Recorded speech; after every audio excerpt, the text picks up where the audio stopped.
Hello guys, so ako mga siya. Nag-work si Papa. So ngayon, pa-8 na daw. Kitang-kita niyo yung number. So, dito ako sa Regal na to.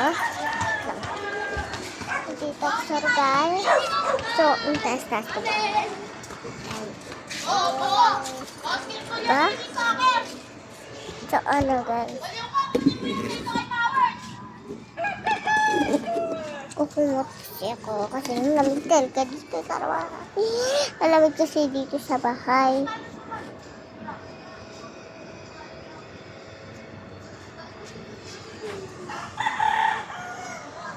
Sugod lang yan.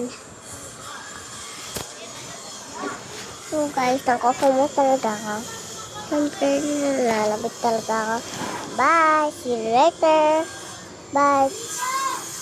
Bye!